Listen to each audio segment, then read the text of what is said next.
Hello and welcome to the complete guide of being a locum with Locate Locum, featuring some top tips from Sarina. So quickly, Sarina, do you want to give yourself a quick intro there? Hey everyone, thank you for joining us today. So my name's Sarina. I'm actually a pharmacist. I've been a pharmacist for about 10 years now. It's been a while. We put pharmpreneur because I'm literally a pharmacist that does a lot of different projects within the industry. At the moment, I do a bit of locuming work. I have my own aesthetics clinic. I'm the director for Harrods Pharmacy, do lots of social media content, online pharmacy work, private prescribing work. So the list goes on. But you guys will find out a bit more about that later on today. Yes, Sarina is going to be giving us some of her top tips for being a locum. We know a lot of you are just newly qualified and potentially have never locum before, so it'll be really interesting to hear from Sarina. So just to kick off, a little bit of housekeeping to begin with. So we're looking at that will probably be around half an hour to 45 minutes for the full webinar, if you can stick with us.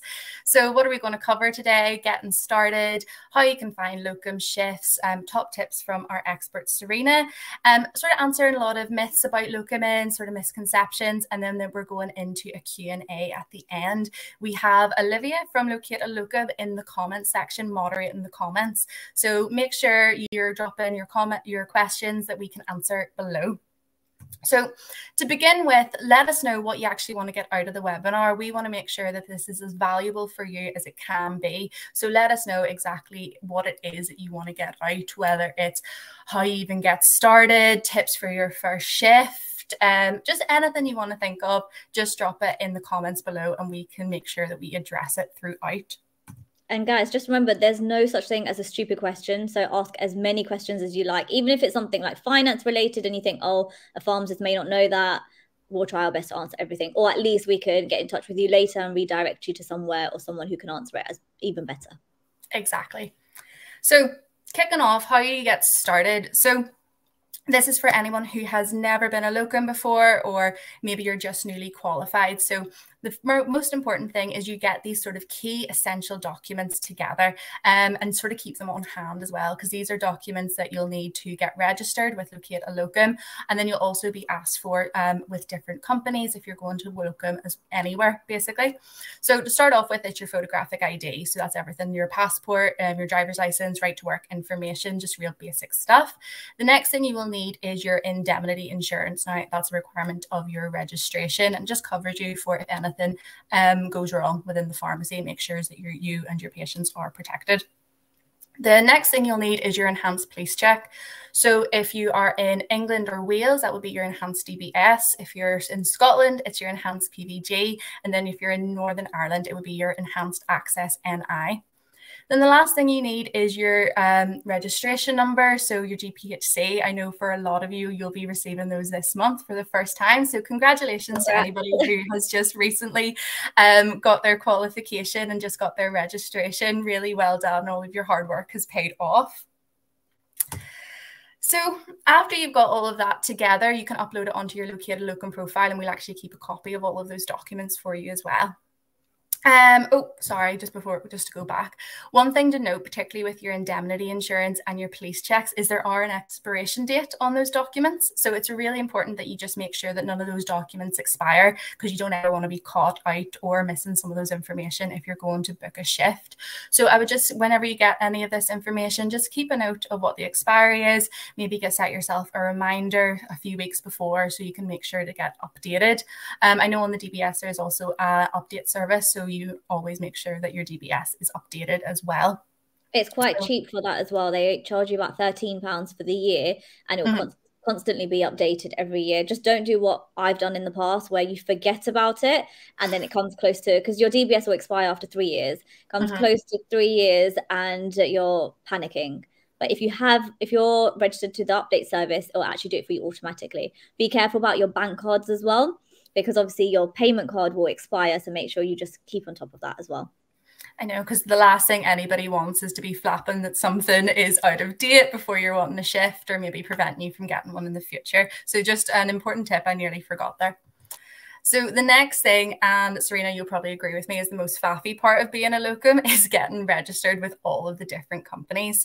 Yeah. As a locum, one of the best parts is you get to work with so many different companies, be in so many different teams, and it is really one of the benefits of being a locum.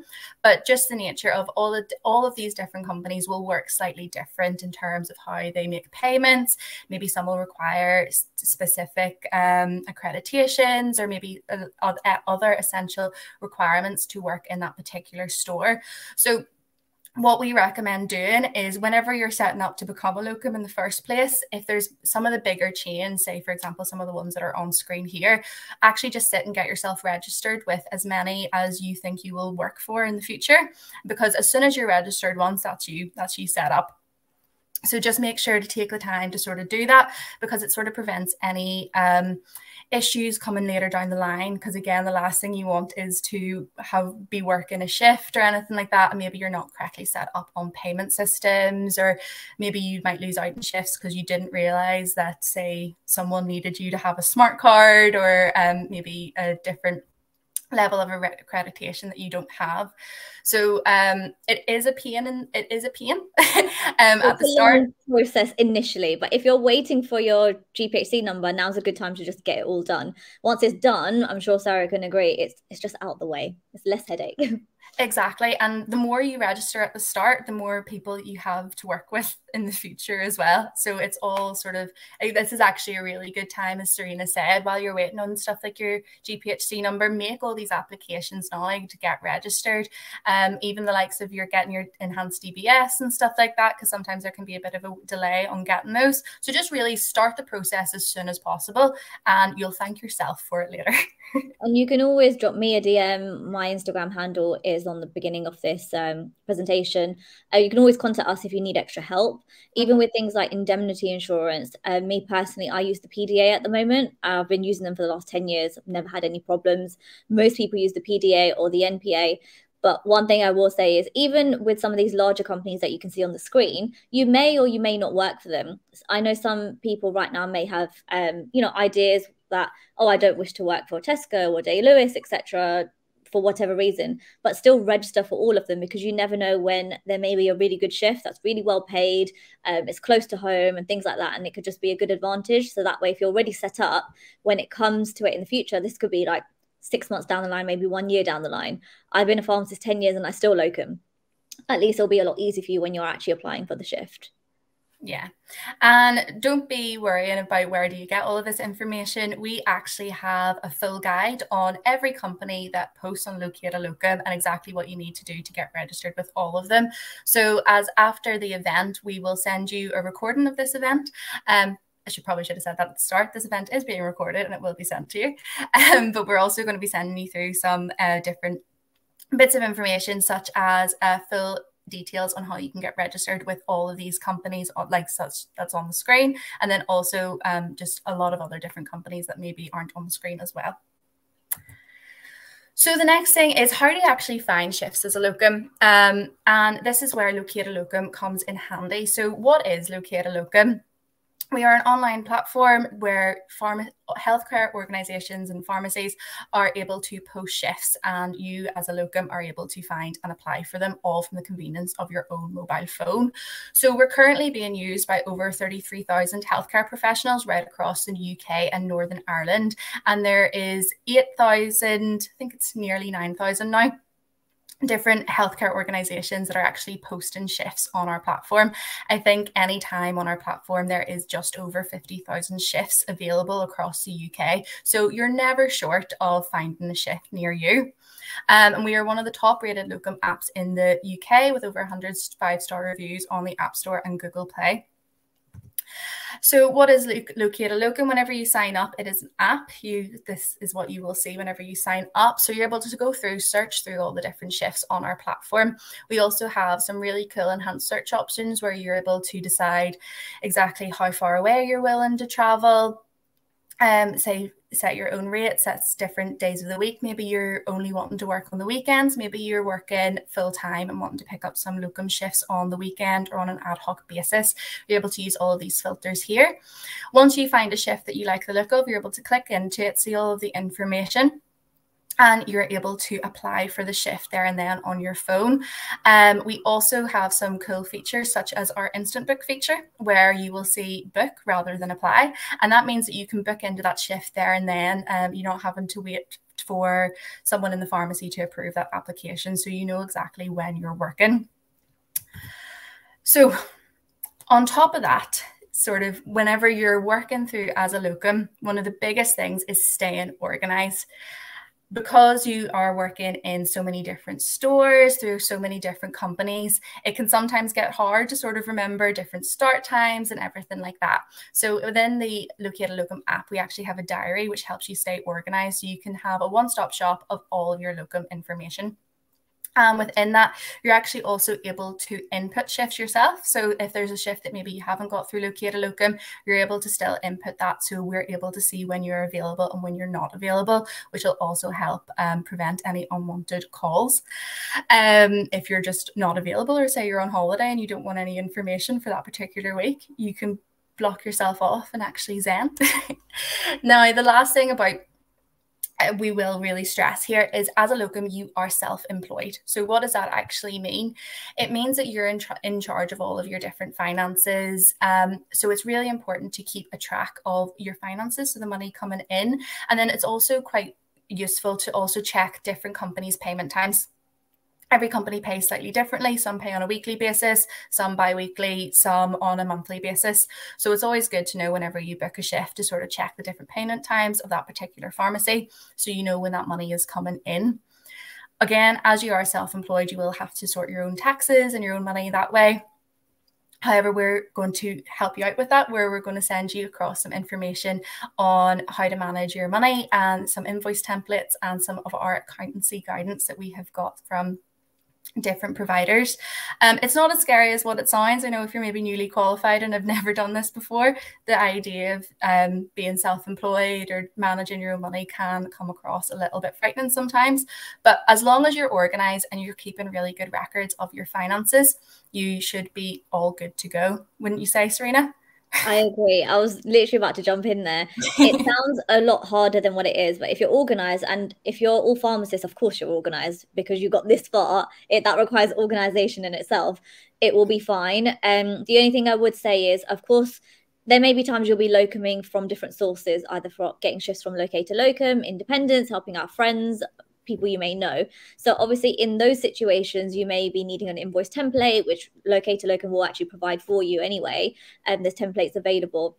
But one thing I would stress is that be careful of certain terms and conditions, because some companies, you actually have to send an invoice within a certain amount of time of completing that shift. And I've seen not just pharmacists, just people in general, where they've actually missed that, and the company has tried to say, well, you haven't invoiced us in 2 months, etc. Which I hope you guys don't leave it that long, because I'm sure you'd like to be paid ASAP.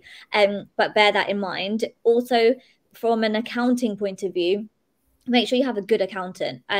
Ideally, if you have an accountant that has specialized in medical or pharmacy accounts before, that would probably be a bit more helpful to you. You can contact us as well. We can give you several different accountants. And the truth is, you don't actually need to visit your accountant. You just need to make sure they are accessible via the phone. I don't even see my accountant that often, but I speak to him all the time. He's probably annoyed with me, but I always have several questions. So like I said, if you've got this far in terms of pharmacy, you're obviously an organized person. Sometimes you may need to, when I was locuming full time, I would actually take 1 day off a month just as like an admin day to kind of get everything sorted, or even spend just half a day every 2 weeks, something like that. Yeah, no, exactly. So staying organized is key, as boring as what it sounds, but it'll make your life so much easier, and your future self will thank you for it. And also, because you are self-employed, please don't forget about tax. It's really good when you're seeing all the money coming into your bank account. Oh, this is great. I made X amount for this day. However, you do need to keep a small percentage aside for tax, because if you're self-employed, you're organizing your taxes yourself. Therefore, make sure, I used to always at the beginning, when I first qualified, I was locuming full-time as a new qualified pharmacist. Obviously tax rate is 20% depending how much you're going to earn, but at the beginning you don't know how much you're going to make. So as a safety net, I would always put 30% aside into a separate bank account, so I don't look at it and I don't touch it and I don't get tempted with shopping. That's a really good point, Sarina. And if you want any more information or say a second webinar on and managing your finances as a locum, just drop in a comment below and we can get that organized as well. It'd be great to hear from you. So on the tip of staying organized as well, our platform actually makes it really easy for you to stay organized, as it's all live shift information on your phone. We also have just recently launched a feature which actually even makes your travel time a bit easier, because we're able to show you exactly the closest buses and trains to your store, so you can plan your travel in advance as well.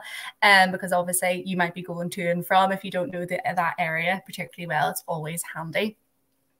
So lastly, one of the things that we have just recently launched at Locate a Locum is our Level Up Rewards. And that's really our opportunity to give back to you, our locums, through working with us and to sort of say thank you.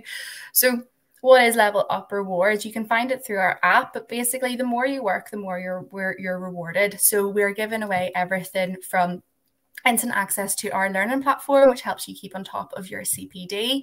You also get the likes of free coffee vouchers. We'll actually pay for your DBS once you complete 10 shifts. And then whenever you complete 15 shifts, we will actually give you £50 towards the cost of your indemnity insurance, just as a thank you for working through us. Because obviously, as you're self-employed, sometimes you can feel like you miss out on some of those work benefits that you would maybe get if you were based in store. Sorry, if it's £50 back for your indemnity, most of the time, if you're newly qualified, PDA's indemnity insurance is 99-100-ish pounds for the year. So basically, you're getting half of your insurance for free. So that's quite good. Exactly. And then one of the other things we get is once you hit 20 shifts, we get access to our benefits platform, which gives you high street discount on hundreds of different stores right across the UK. And you also get a rewards card that you can use, kind of nearly like an online debit card, that actually gives you 0.5% cash back every time you use it. So you're able to sort of get a wee good bit of savings with that as well. So I have whittled on for far too long already, and I'm sure all of you are actually here to hear from Sarina herself. So I'll hand over to Sarina and she can sort of talk you through her career to date. Thanks, Sarah. Well, like we said, any questions, just drop them in the comment section. We'll try to answer them as much as we can. So this is going to be quite an informal chat. It's basically just to explain to you, obviously I've been a pharmacist about a decade now. It seems like a very long time, but I'm still in the industry. I still love what I do. And I think the reason I'm still a pharmacist is because I've kept my career very varied.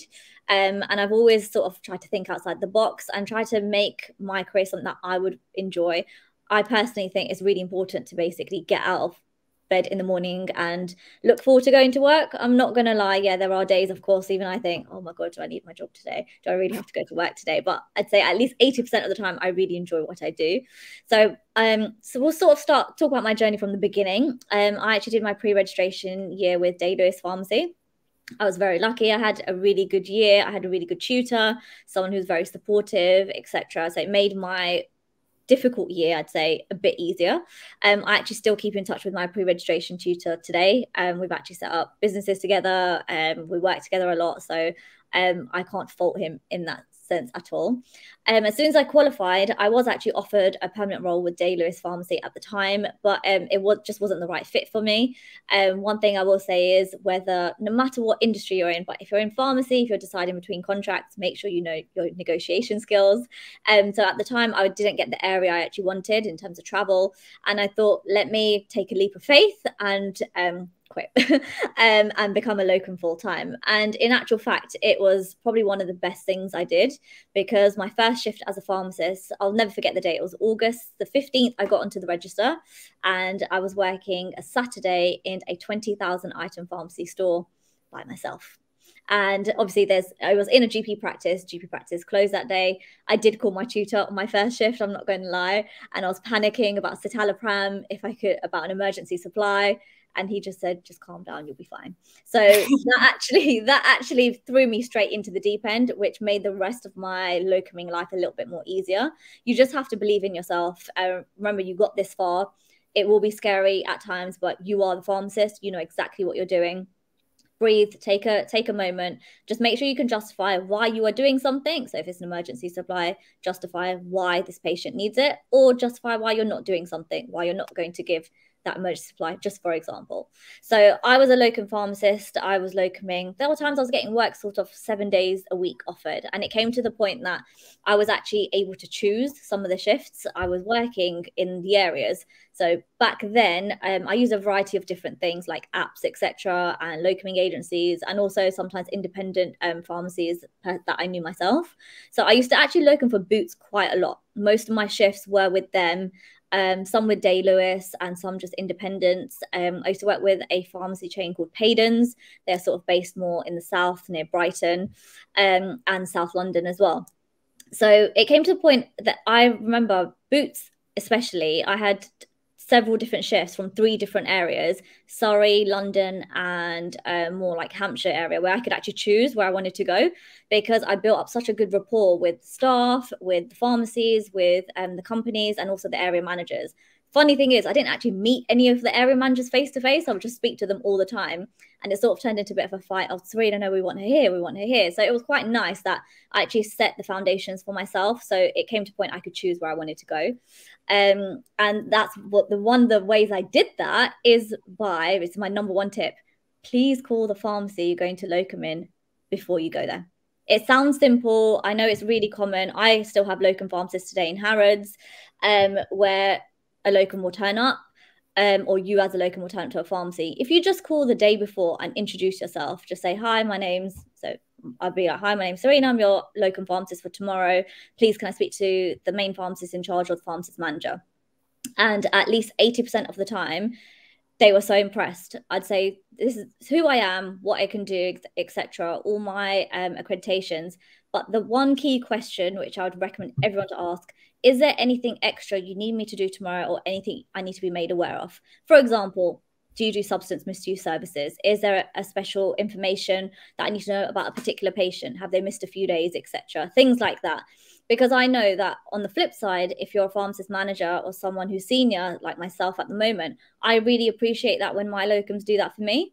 I have regular locums now, but if ever they're not in all the time, I'll still message them the day before, just a heads up, this is what's happening tomorrow, or anything can change. Even if it's something small, like there's roadworks in the area, or there's, I don't know, the toilet's unavailable, or the microwave doesn't work. Those kind of things will make your day a lot easier. So I was a locum full-time for a long time. I've also worked in the private sector. I actually worked with NHS 111. So now there are actually a lot of pharmacist roles for pharmacists within the 111 service, which is great. It gives us flexibility, gives us a lot of options, because with a 111 role, you can actually work from home. It can be remote. So things are expanding now in the industry compared to 10 years ago. Then I was a pharmacy manager with Day Lewis, so I actually went back, even though I left. One thing I'd say is never leave a role, a project, or anything on bad terms, because the pharmacy industry is very small. Everybody will know everyone. I'm from London. I live in London. There's been times I've been in Scotland, in Birmingham, and somebody will know a pharmacist that I know and say, oh, yes, I know XYZ. So be careful. Don't burn your bridges. I've also got some experience in the legal regulatory sector. So I was working for Day Lewis in the superintendent office department 2 days a week whilst managing my pharmacy at the same time. Then that sort of moved on to being a project management pharmacist for them. So I was looking after 300 pharmacies and specializing in growing business and dealing with multi-million-pound projects.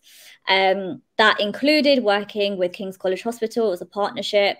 So when we had newly qualified pharmacists who were being trained and they were on a specialist program, I was supervising them, where they would work in community pharmacy, hospital pharmacy, and GP practice. And at the end, they will go do their prescribing. So that was a whole nother project. Then I moved on to Harrods Pharmacy, which I'm actually still there at the moment. I'm the pharmacy director there and the head pharmacist. In addition to all of that, at the same time, I'm a prescribing pharmacist. So we actually do have a small minor illness clinic in Harrods Pharmacy. So that allows me to actually use my prescribing qualification, help patients on a walk-in basis if they need emergency prescriptions. Obviously, where I work, it's full of international patients. So a lot of the time we will have a patient coming in with a prescription from their own country. We can't accept it, so we'll go above and beyond and try to help them as best as we can. Like I said, I've had my own consultancy business before. I've worked in the pharmaceutical industry sector, so I've been a medical cannabis specialist pharmacist as well, which is very strange to some people. But I was a medical cannabis specialist for 2 years. I actually trained a lot of pain consultants and doctors and registrars on how to actually get into the industry, organize their PIN numbers, home office licensing, clinical conditions, clinical training, to actually get them to help patients in a more private setting, because unfortunately there are some conditions that we can't treat on the NHS at the moment using things like medical cannabis. However, studies have shown that treatment can be very effective. It is, however, an unlicensed controlled drug. So it's a very niche, high risk area from a legal regulatory point of view, but low risk from a clinical point of view, because it is medical cannabis. However, you can't actually overdose on medical cannabis, if anybody didn't know that. I do a lot of work on social media. I do a lot of magazine articles for P3 Pharmacy Business Magazine. If you ever read that, it's one of the biggest pharmacy magazines in the country, mainly for community pharmacy. So I sit on their board, and any clinical topics we select that month, I will have a discussion and give other business owners tips on how to increase their business or increase their sales and in that particular clinical area.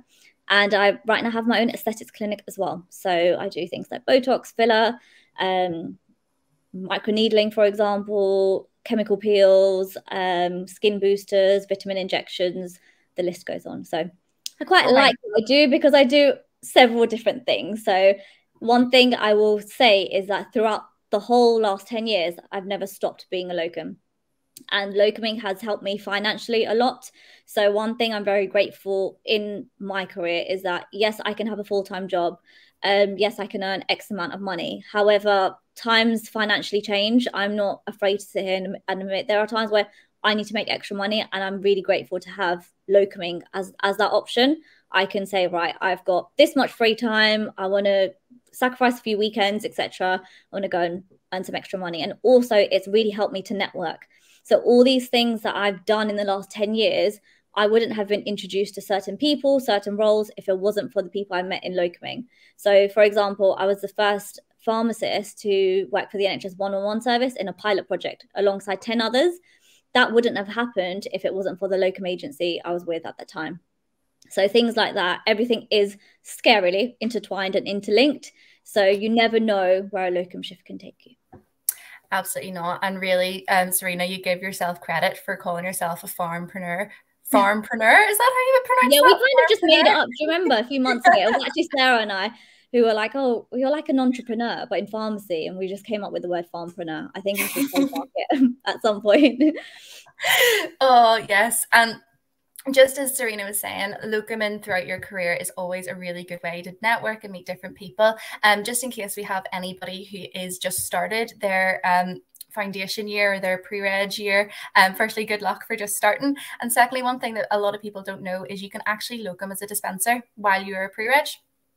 And that sort of helps you. So say, for example, like Sarina, if you were pre-regging in Day Lewis, but you maybe want to get a hang of some different PMR systems, or maybe you want to go to a store just to sort of keep your skills sharp during your pre-reg year, build up your CV, you still can. So locuming is one of those nice things that can help you right from the beginning of your journey, right the way through, just as it has with Sarina. So I'll stop that on and I'll go back to you, Sarina. No, it's okay. There are some, like I said at the beginning, there are some agencies that I signed up with that was 10 years ago. Times change, the agency changes, the apps change, the technology changes. However, I've built such good relationships and connections that now, because I mentor a lot of pharmacists, I do a lot of pre-reg training as well, that if now I still have relationships with those people, so I can drop a text to the owner, for example, and be like, hey, hope you're keeping well, etc. And sometimes I'll message them maybe once a year.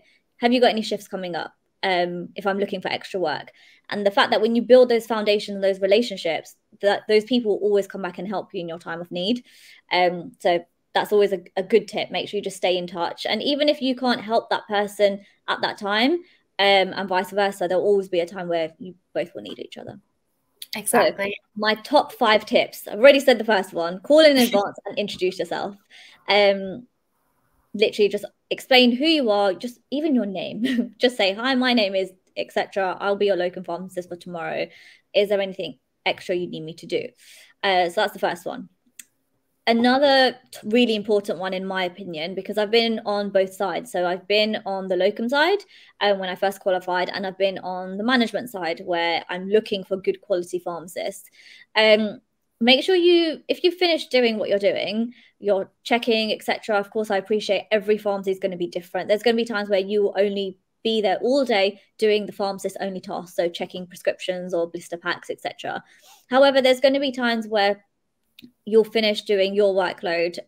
You would have been ahead of all the dispensing work and finished checking everything earlier than what the dispensers are pulling the work out.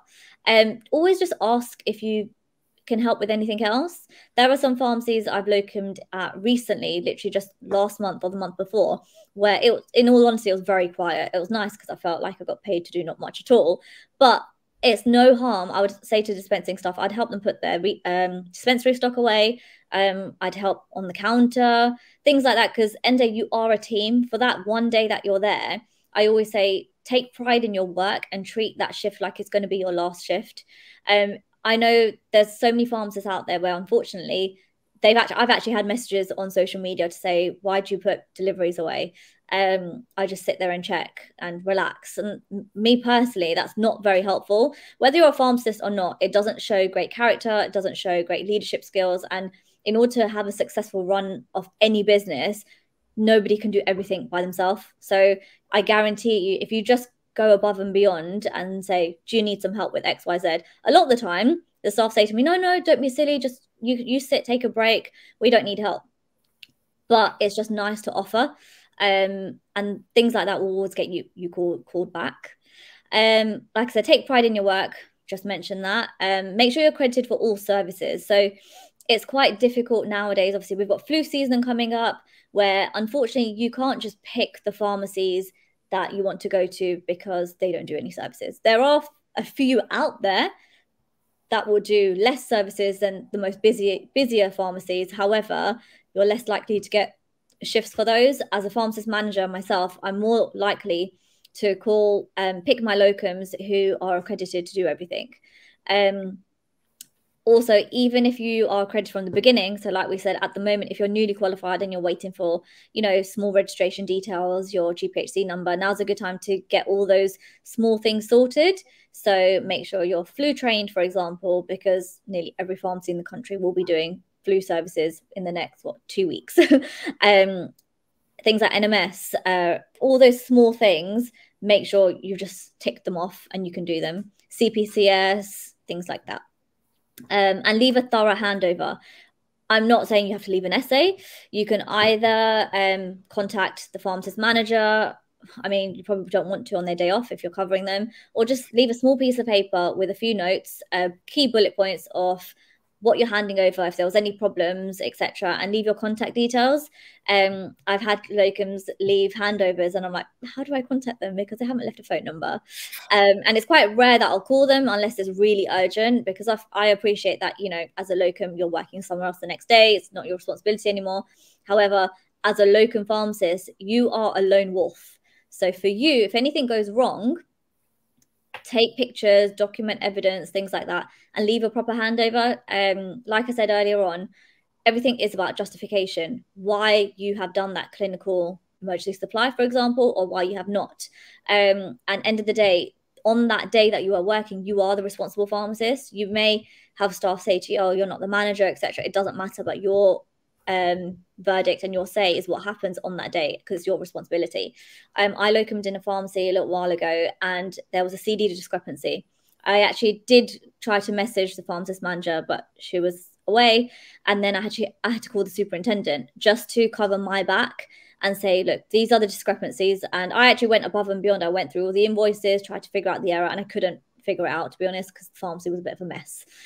However, just for me, because these things can come back to you a year later, months later, sometimes 2 years later, I took pictures of the errors, the CD discrepancies, and the PMR, of course, deleting and make sure I don't show any patient confidential information, but mainly of the balances, just because I knew the main pharmacist manager is not going back for another week.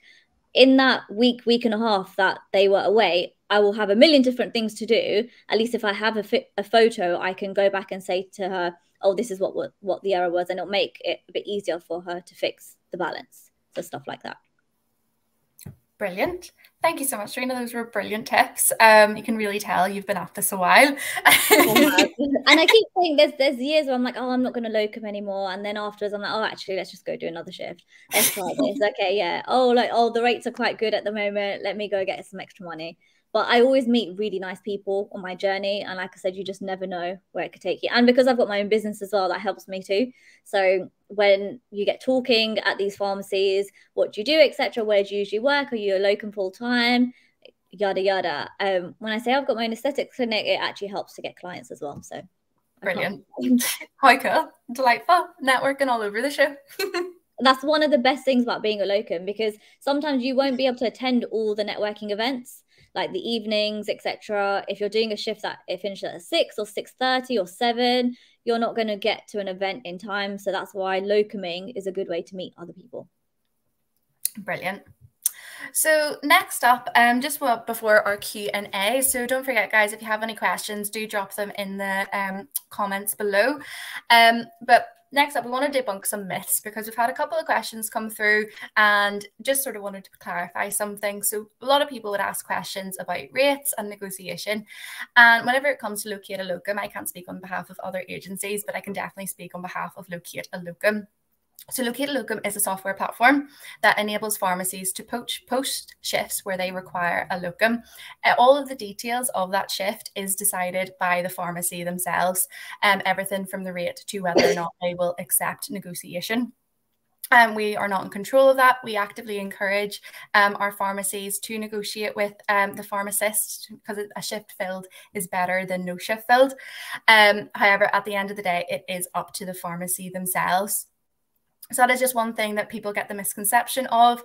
Another thing is, again, this is a software platform, so any payment queries goes to the pharmacy as well. At the end of the day, it is the pharmacy that will end up paying you. It is not the Locate a Locum platform or any other agency that you work with as well. So you're dealing with the pharmacy. We are just the software platform that makes it that much easier to find shifts. You're the middle person. Exactly, yeah. So we're the intermediary. So now we have our Q&A. So we had some question box on our Instagram before our event started today. So if you don't mind me, I'm just going to pull this up. So we had one lovely pharmacist who, God love her, her or him, they have their first shift next week as a locum. So Sarina, what would your top tips be for someone who's just about to do their first shift and are feeling a bit nervous? Well, firstly, congrats, you passed. You made it, well done. And good luck, you will be fine. Make sure you are not late. It sounds so simple, but it's better to be early than late, because if you're late, if you're anything like me, you'll just be flustered, you'll forget things like that. So make sure you're on time, make sure you have a smart card. Make sure you know like how to print out responsible pharmacist notice, or take your own. Just print it out in advance, because a lot of the times if you don't know this pharmacy at all and you've never been there before, then you would literally not know where's a printer, how to work the system, etc. But if you're organized, key is organization, and you have your own notice, you can just go there with it, pop it on the wall, and then you can even take it away with you ready for the next pharmacy. Make sure you obviously introduce yourself, be polite, etc. Like I said, make sure you call the pharmacy beforehand, and just don't panic. You'll honestly be fine. If you have a good relationship with your tutor, or you have some other experienced pharmacists around, just drop them a message and say, hi, look, I'm doing my first shift. Would it be okay if I call you anytime I might need throughout the day, just if I need anything extra? Brilliant. Thank you so much, Sarina. And I hope that helped that locum if they are on this today. Now, the next thing we have is another question from Instagram. And one person has asked, do you have to do any extra accreditations to book onto shifts? So just as Sarina was saying before, coming into the winter, one really common one would be your flu vaccine accreditation. That we would get all the time on our end, because as Sarina said, everyone is going to be doing flu vaccines in a couple of weeks' time. So that's a really quick one that you can get up and going. And as I say, it also really depends on the store that you're going to. Some stores will require additional trainings. Sarina, would you have any off the top of your head that you Most would of these recommend? extra accreditations are available on CPPE. So some of the first ones that you need just to even get accredited on the Locator Locum app, things like safeguarding, that has to be done, your smart card, etc., your DBS. Those are like more operational tasks. Make sure you're accredited for things like NMS, your flu, CPCS, repeat dispensing, and make sure you're up to date with things like substance misuse. Again, it will be dependent on the pharmacy, but it's always good to check beforehand. Brilliant. Thank you so much, Sarina. So we have one question for yourself, Sarina. So someone was wanting to know, what do you mean by pharmacy consultancy? Someone's already got their entrepreneur hat on already. Great. Pharmacy is a good route where you can actually be an entrepreneur. So obviously I've been a pharmacist for a long time now, so it's not something you do when you're newly qualified. When you're newly qualified, the first 3 years are all about finding your feet, finding your foundations, work everywhere, do all different sectors to see what you like. So a pharmacy consultancy business is someone like myself. I specialize in actually growing multi-million-pound businesses within healthcare. Hence one of the reasons I'm in Harrods. I've managed 300 pharmacies for multi-million-pound projects. When I had my own pharmacy consultancy business, I still have it running in the background. It would be for several different things. Pharmacy coaching, for example, to help other pharmacists within the industry. Another sector was education and learning, so to help pre-registration pharmacists. And the other main sector is basically being a consultant in a special clinical area, you could say. So mine at the time, it was either education and learning or even medical cannabis and pharmaceutical industry. So when I'm working for a client, so for example, when I worked in pharmaceutical industry, I was self-employed. I was a pharmacist consultant for the medical cannabis company, meaning I'm coming in as a consultant. I'm a third party. I'm advising you what needs to be done. This was from a legal regulatory point of view, especially because I was in a high-risk area. Brilliant. Thank you so much. And another question's just come through for you as well. Sarina, you're getting all the questions tonight. So what does it take to become a director like yourself? A lot of hard work. If I'm being completely honest, I feel like we live in a society at the moment where everybody wants to work smart and not work hard. You will get to a point when you start off working hard, then you'll get to a point where you can work smart. So when you are 10 years qualified, you'll be in a position where you can actually pick the shifts you want to choose. You'll know your worth. You'll know what you bring to the table. I actually just worked my way through the ladder, to be honest. And I've been a director of, obviously, for my own companies, but from the Harrods point of view, it's an affiliation, a partnership with Day Lewis Pharmacy. So it's kind of like a dual split role. In the Harrods world, I'm the director for the pharmacy department. In Day Lewis world, for example, I'm pharmacist manager and head pharmacist. So I have to kind of combine the two together. I'd say in order to be something like a director, you have to have very good management skills, very good leadership skills. And it is a lot more about business than clinical. I love the clinical stuff that I do, obviously in aesthetics, any prescribing work I do, etc. That's all very clinical. But one of the best things I'd say if you want to get to that directorship management kind of level, make sure you have your business hat on. And just constantly learn, ask questions. Don't be afraid to ask questions. And don't be afraid of, if you think of new ideas, new roles, you can create roles for yourself. That's one of the things that got me here. Before me being in charge of the pharmacy department in Harrods, there was no pharmacy director. I sort of just kind of made the role what it is. And some of it involved things like operations, security, making sure the whole team, whether they were in the pharmacy department or even in the security operations in Harrods, understanding that what pharmacy actually is, what the laws are surrounding it. Remember, in somewhere like Harrods, we don't, people from other countries don't always understand the UK medical laws. So it's constantly training people about things like that. So just make sure you have, so 3 things to summarize: good managerial skills, good business skills, and ask lots of questions. Make yourself open and known. Put yourself out there. It sounds scary, but you will reap the benefits. Brilliant. So we're sort of coming close on time, so we've got time for one more question, but don't be afraid if we haven't covered your question yet. Olivia and myself will be in the comments for a wee bit after this, and we will also be able to email you any direct answers as well. So for the last one, someone is asking, is it better to be a sole trader or a limited company as a locum pharmacist? Well, I'm going to open this up to say that neither Sarina and I are finance experts. So if I can just give you my own opinions, but this is not 100%. me giving you financial advice under the Financial Conduct Authority because I'm not an accountant. I can tell you exactly what I did, and it is all actually dependent on how much money you think you're going to make. So there are pros and cons. I've actually always been a limited company. That's because I like to give myself a difficult task. So I said to myself, I knew I was locuming full time.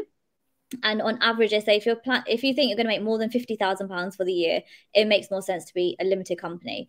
Now, the reason for that is there's more advantages in terms of your expenses. There's more things you can put through the company as a business expense, and therefore you pay less tax, etc. However, on the flip side, is that your accounting fees are more expensive. There's more fees in the beginning. So, for example, you have to be registered on Companies House. You have to pay registration every year. It costs money to open the company. You also there's a lot of nitty gritty. So, for example, as a sole trader, you can, yes, put your mileage or your travel. Whereas as a limited company, it's the first 10,000 miles or the first X amount. You have to do everything down to the T. You need to keep your receipts. So you need to be very organized. I knew I wanted to have a limited company. I think 10 years ago, I thought, oh, it'd be quite cool to say I have my own company. And in all honesty, I knew people, not just in the pharmacy industry, who had their own company because they were doing another self-employed role. And I saw all the benefits. And I said to myself, I will make sure I make more than £50,000 to make it worthwhile. And I've not looked back since. So for me personally, limited company was a better option. However, if you're going to be locuming alongside a full-time role and you just want to do a few shifts here and there, a little bit of extra cash, then I'd say potentially start as a sole trader for the first 3 months. You can always switch at some point. If you're unsure, then make sure the first year of you being qualified, you're a sole trader. And then you'll do your yearly allowance. You can see how much money you've made, etc. And then you think, okay, right, it may be more beneficial to switch to a limited company or stay as a sole trader. Brilliant. I know we definitely have blogs on our Locate a Locum website as well on just this exact question. So what we can do is I'll throw in a link to the blog in our pack that we're sending afterwards. But thank you very much for your question. And unfortunately, that is us coming up on our time. So just to reiterate, this session has been recorded and it will be sent out to you tomorrow. Into your email. And we're also going to send across some different resources like the invoice template that we've sent that we talked about earlier on, tips on how to register with all of the different companies. And now we're going to include the some financial blog advice that we got from our partners. But if you would like another webinar or follow-up from this on more finance advice, give this a thumbs up, comment below, and we can get that organized as well. So firstly, I want to thank you very much, Sarina, for coming on today. I'm sure everyone has found your tips so helpful. And we could sit here and yatter on all night, honestly, because we just could. But we shall let you all go. And thank you so much. If you have any other questions, email info@locatealocum or drop them in the comments below and we shall get back to you. But anyway, I hope you all have a lovely evening and enjoy the rest of your night. And I can see there's several comments. Just like Sarah said, feel free to email. I think my information is at the beginning of this slide as well. So my DMs are open, LinkedIn comments are open. So sorry, we can't obviously answer everything sometimes in the short amount of time we have, but feel free to drop us a message and we'll try and help as much as we can. But thank you so much for spending your Wednesday evening with us. We hope you learned something and we hope you enjoyed it. And good luck to everyone who's about to do their first shift. If you're a pre-reg and you're about to sit your exam in a couple of months, good luck to you all. You'll all be fine. Brilliant. Thank you all so much. Cheerio. Goodbye. Have a nice night.